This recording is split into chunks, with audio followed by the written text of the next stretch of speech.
Hello, we have our matcha. It's the end of the month, so let's reset. Hello, if you're new here, I'm Jenica. I am a 26-year-old who shares her finances and other life things on the internet. So getting just straight on into this reset.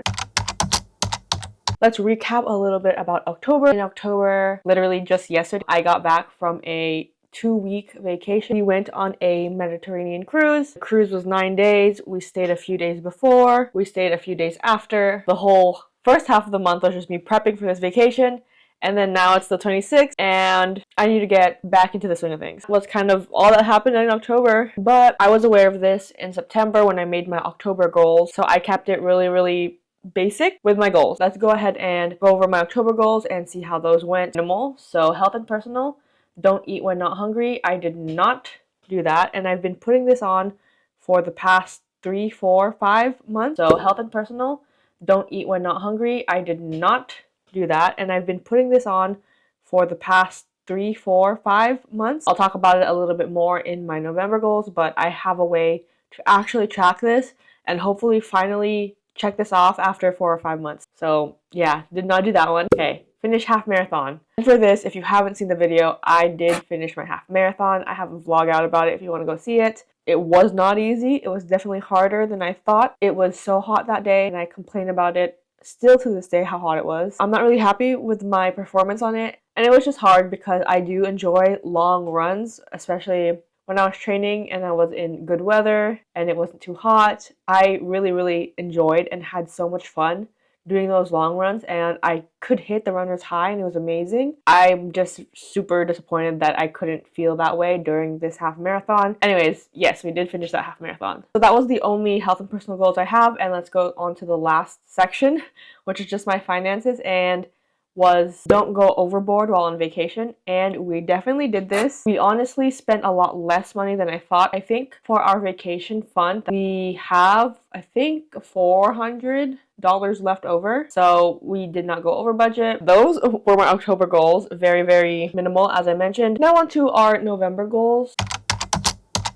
So for our health and personal goals, my first one is actually track hunger when eating. So now it's not don't eat when not hungry. Every time I eat something, I am going to track my hunger and then at least try to only eat when I'm at 4 and below and eat only up until 7 to 8 in fullness. So all these numbers, what does it mean? Here's a little image. This is how they kind of start learning how to eat and fuel their body. And while I'm not really doing that whole intuitive eating kind of thing, I do want to kind of gauge my hunger when I eat and then try to only eat to like a 7 or 8, and then just really try to listen to my body and make sure I don't overeat and only eat to satiety. And then my last health and personal goal is to stick to my running training. I am going to do a 5K race in January, which is only about 3 miles, I believe, and I still want to train for this because while I did do a half marathon, basically my pace is really slow. It's basically a walking pace, even though I am jogging.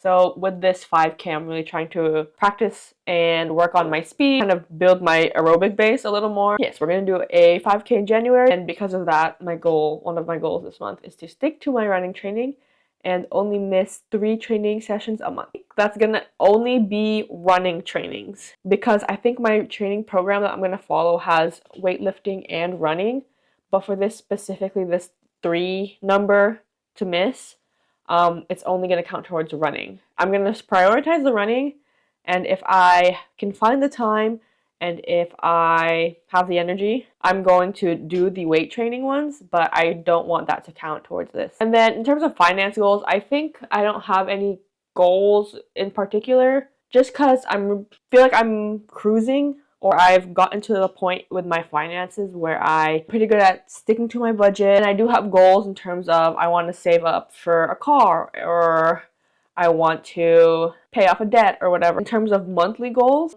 I think I have all my systems set and everything in place to where I don't really feel like I have any goals to put down for this monthly kind of reset. So yeah, I guess we're only sticking to health and personal. There's not as many goals as usual, but I think this is due to the fact that I want to focus on the goals that I have and really implement them into my life. For example, I have lots of finance goals in the past, but now it's a routine and kind of I at a level where it just kind of happens naturally. And I think I like this kind of way of doing it for me, is where I only have a few really focused goals, just because I've noticed that when there are a little more goals, I'm not really good at multitasking those things, at least for myself, that there are always goals that get left behind or forgotten about or put into the back burner or not prioritized. So for me, I like it to be a little more focused and just have a smaller amount. Focus on them, have them start becoming routine, and then add new ones once those are kind of ready to be set aside because it's now kind of automated. So yeah, those are the November goals. I only read 2 books this month. I don't know why I said only, because I only read about 2 to 4 books a month nowadays. But I read 2 books, and they are both Sarah J. Maas books. I know not everyone's a fan, but I just kind of started getting into romantasy and fantasy books. I have to make my rounds with the really popular, really mainstream books and authors, and then once I start finding kind of what I like, I can start kind of niching and finding the more less known books and authors. But the first one I read was Throne of Glass. So basically, the main character, she is an assassin that got caught and she is now a prisoner, and she is going through training and this kind of competition to become the king's personal assassin, basically. If she wins, she just needs to work for the king for a few years and she'll gain her freedom and won't be a prisoner anymore. The first thing I wanted to mention about this book is that I think it was my first book in a very long time that I read that was in third person. So this was a little, I wouldn't say it was weird. I was unaccustomed and not used to it, so it did take a second to readjust, but I readjusted eventually. Definitely is an interesting story. I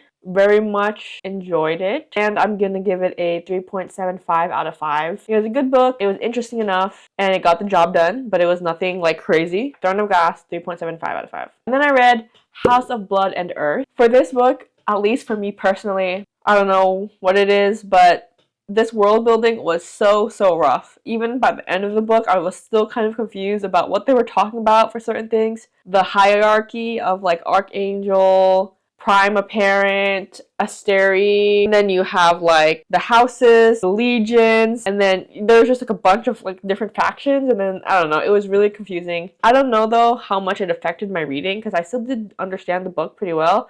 I was never like so lost. But what I liked about this book was kind of, it was fantasy that it has magic and it was all these different like creatures, but it's also modern. They had phones, laptops. I still didn't imagine this to be that recent in terms of, when I was thinking of electricity and cars and stuff, I wasn't thinking like 2020 onwards. I was definitely thinking more like maybe 2010, like maybe the first iPhones I was thinking of, not like an iPhone 15. What I did enjoy about this book, 2 things that I really enjoyed about this book. The first one is, I wouldn't call it a slow burn, but I really enjoyed how it was written. The main character starts like falling in love with Bryce. It definitely is not insta love, maybe not on his side at least. I know she immediately thinks he's hot or whatever, but on his side you really see it develop. And then the second thing that I really enjoyed about this, I think this was one of the first books where I actually, in terms of fantasy, where I actually felt invested in the deaths of the characters. But here, for this book, it was written in a way that you're like, oh, I'm so excited for their life. I'm so excited that she's gonna start dating this guy. I love their friendship and I can't wait to see where it goes. And then they all just die. And then you're like, that's really sad, and it was really emotional.